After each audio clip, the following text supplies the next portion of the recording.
با سلام خدمت دوستان و همراهان گرامی کانال یوتیوب. خواستم امروز توضیحاتی رو در مورد پیشانی ناندرتال خدمتتون بدم. امیدوارم که مورد توجهتون قرار بگیره و بتونید تصمیم درست و انتخاب درستی رو داشته باشید. اصولا پیشانی ناندرتال اسمی است که از عموزاده های نیاکان ما قرض گرفته شده. نژاد ناندرتال نژادی که در شمال اروپا و در قسمت اروپای مرکزی زندگی می‌کردند چند ده هزار سال پیش، جزو نیاکان مستقیم هوموساپینس یا نژاد انسان خردمند امروزی نیستند، ولی جزو عموزاده های نژاد امروزی طبقه بندی میشن. به لحاظ قد و قواره کوتاه‌تر بودن، به لحاظ ضریب گوشی پایین‌تر داشتن. البته زندگی اجتماعی داشتن، غارنشین بودن و با ابزارهایی که داشتن برای خودشون شکار میکردن و کلونی‌های خاص خودشون داشتن. چرا ما میگیم پیشانی ناندرتال؟ به خاطر اینکه در انسان ناندرتال یا قوم ناندرتال و نژاد ناندرتال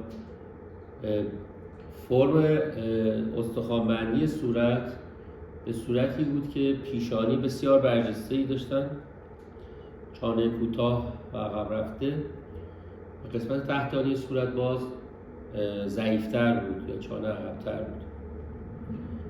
این نژاد در واقع میشه گفت حد واسط بین اجداد باز عموزاده های نیاکان ما در چندین میلیون سال قبل که میمون ها و شامپانزه ها هستند به اون فرم صورت نزدیکتر بود. در پیشانی ناندرتال افرادی که برجستگی ناحیه سینوس پیشانی و حدقه چشم در قسمت بالا رو دارند رو ما اصطلاحاً بهشون میگیم پیشانی ناندرتال. کسانی هستند که استخوان سینوس برجسته‌ای دارند، لبه فوقانی حدقه چشم برجسته است، ابروها حالت پایین آمده دارند، داخل ریم اوربیت هستند، پایین‌تر از لبه استخوان هستند و اصولاً چهره زمختی دارند. آیا این عمل جراحی رو میشه برای همه افراد انجام داد؟ همونطور که عرض کردم کسانی که این خاصیت چهره رو دارن با مراجعه به پزشک فوق تخصص میتونن تقاضای این جراحی رو داشته باشن. ما در این تکنیک میایم لبه استخوان رو تا جایی که ممکنه حذف میکنیم و بعضا اگر که این حذف استخوان منجر به ضعف دیواره سینوس پیشانی بشه به وسیله پلاک های پلاتینی رو تقویتش میکنیم.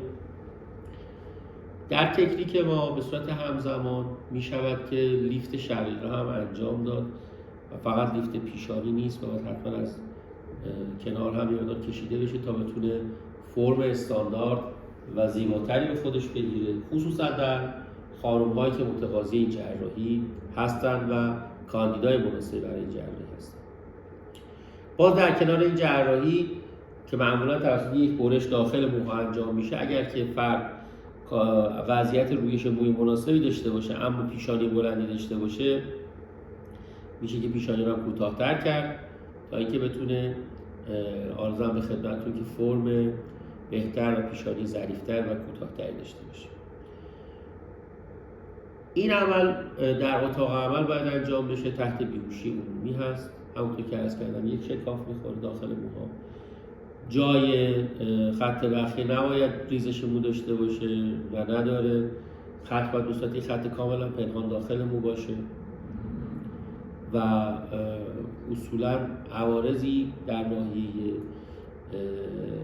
ترمیم زخم نداره و نخواهد داشت. عمل تقریبا به صورت سرپایی هست، یعنی شما روزی که عمل رو انجام میدید 5 تا 6 ساعت بعد از عمل جراحی معمولا میتونید مرخص بشید و تشریف ببرید منزل. و خب این عمل جراحی رو ما میتونیم به صورت یک جزئی از جراحی ظریف‌تر کردن چهره یا زنانه‌سازی صورت انجام بدیم که همزمان هست با کانتوپلاستی، همزمان هست با لیفت گونه، راینوپلاستی یا جراحی بینی، ژنیوپلاستی و ویلاین. اینا میشه همزمان با هم انجام داد. تقریبا 2-3 روز اول یه مقدار درد اذیت کننده هست، نیاز به مسکن‌های قوی‌تر هست و بعدش خب درد به مرور کمتر میشه. حدود 2 هفته ما ورم و کبودی داریم و توی این 2 هفته آروم آروم کبودی برطرف میشه. برای 2-3 ماه اول یک مقدار لیفت آور کورکتد هست، یعنی بیش از میزانی که لازم هست در واقع کشیده میشه، به خاطر اینکه مقدار افت اولیه رو داریم و بعد از 3 ماه موقعیت تثبیت میشه. جراحی پیشانی نئاندرتال هدفش این هستش که ناحیه پیشانی صاف بشه و همزمان لیفت پیشانی شقیقه انجام بشه. خب خیلی صحبت ها هست حالا بر این که مثلا بعضی ها میپرسن آیا لیفت برمیگرده؟ نه، واقعا بر نمیگرده. اون چیزی که بعد از 3 ماه برای شما باقی میمونه حداقل برای 8 تا 10 سال ماندگاری داره. و آرزو هستم که مثلا میگن که آقا به صورت باعث ریزش مو میشه، نه واقعا باعث اسکانش پهن میشه، نباید بشه. در فرد متخصص و تخصص لازم این کار داشته باشه، تجربه این کار داشته باشن، به هیچ وجه اتفاقا نباید بیفته. اصولا پیشانی نئاندرتال جراحی نیست که یک فرد حتی فوق تخصص هستن بدون تجربه و دانش کافی به نظر نباید سراغش برن. بسیار نقاط چالش برانگیزی داره که میتواند در حین جراحی و پس از جراحی فرد بهجو رو دچار چالش بکنه. باید حتما اینو در نظر گرفته بشه و توسط فردی انجام بشه که خصوصا در زمینه جراحی پیشانی نئاندرتال یا اسم علمی ترش فرونتال ساینوس ستبک تبحر لازم داشته باشه. امروزه میبینیم که به اسم جراحی های لیفت پیشانی تکنیک های بسیار ناکارآمد و اشتباهی که مبتنی بر برش پوستی هست و حذف پوست هست انجام میشه. بیشتر فرد رو گرفتار میکنه، دچار عوارضی نظیر اختلال حرکتی ناحیه پیشانی و ابرو میکنه و در نهایت چیزی رو عاید فرد بهجو نخواهد کرد. من امیدوارم که توضیحات من در مجموع باعث بشه که شما به دید درستی راجع به جراحی هایی که بهتون توضیح میدم بشه و بعد در این حال هم بتونید که تصمیم درست و انتخاب درستی رو داشته باشید و بتونه توضیحات من براتون راهگشا بشه. آرزومند سلامتی و زیبایی بهتر و روز افزون شما هستم و در خدمتتون هستم.